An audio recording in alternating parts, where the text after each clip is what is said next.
Hi gang, it's Teacher Chuck here, but I'm behind a mask because I don't want your computer to get a virus. Actually, I wanted to bring my Darth Vader mask, but I was afraid you guys would think about the Star Wars stuff and start doing but I don't want you to think about Star Wars. Actually, I don't even want you to think about chickens. I want you to think about James and wisdom today. We're going to be, for several weeks, we're going to be in the Bible in the book of James. And I've got a tricky question for you. Who do you think wrote the book of James?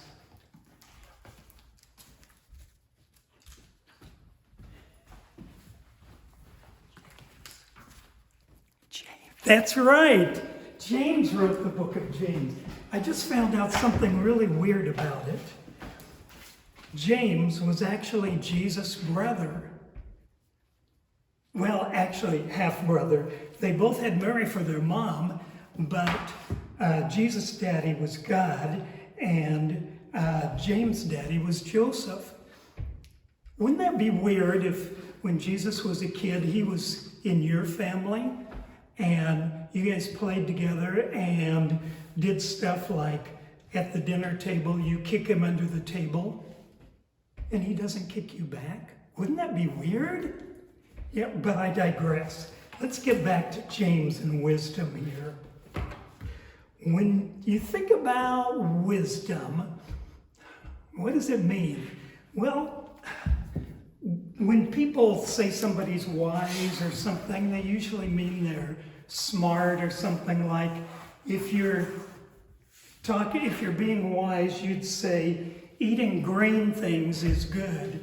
Green things are good to eat. But then you turn around and say something cuckoo like, but eating white things is even better. That's real good. So that's not the kind of wisdom we're talking about. The kind of wisdom we're talking about is thinking the way that God thinks in your brain and then living it out. Probably the wisest man in the world was King Solomon, and the reason he was wise was because God stuck that wisdom in his head.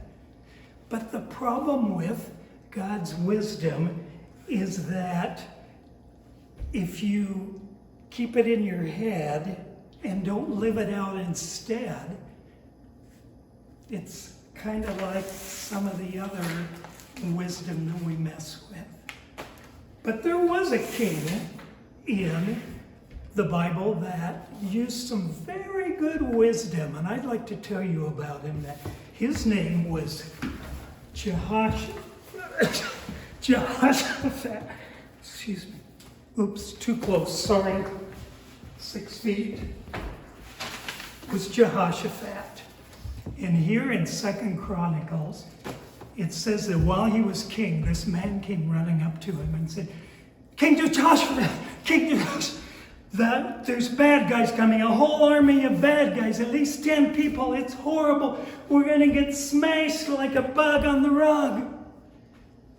And King Jehoshaphat, instead of having a freak out, did something, thought the way God thought.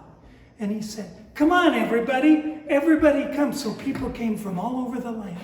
And he said, we need to ask God what to do.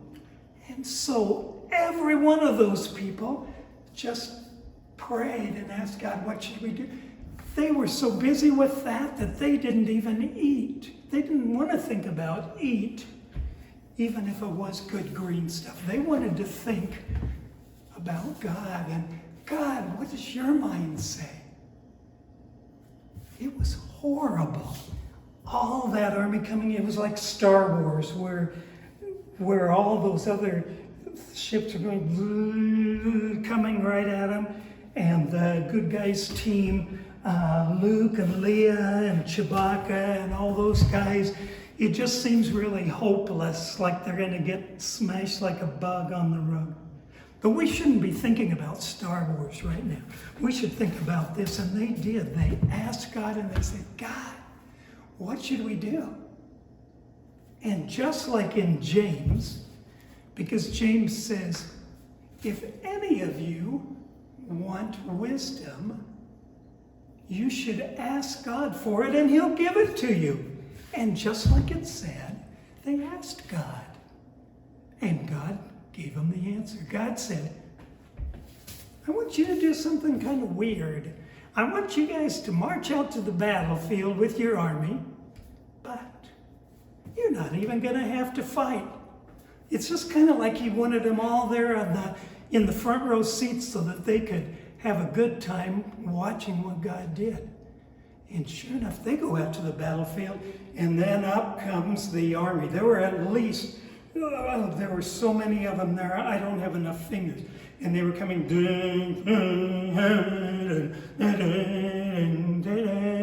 and suddenly, half the army turned, and the other half of that army turned, and they started fighting each other. And half of the army, this half went, and they all died. And this army didn't know who to fight because there wasn't anybody left to fight. So they started fighting themselves, and they went, and pretty soon, every one of them was dead. They asked God for his mind, and God told them what to do. And that's how it worked out. That is what it says in James. Let me stick I can't give you wisdom, but I can give you one of the verses from James. It's, if any of you want wisdom, here's wisdom, you should ask God for it, and he will give it to you.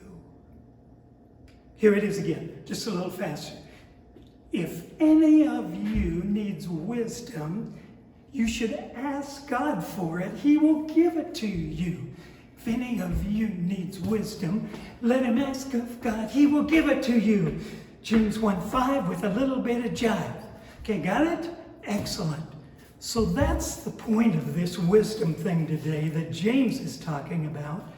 James says, if any of you want wisdom, ask God for it, and he's going to give it to you. So it's not just, when God gives you that wisdom, don't let it get stuck in your head. Live it out instead. And that's one of the messages of James.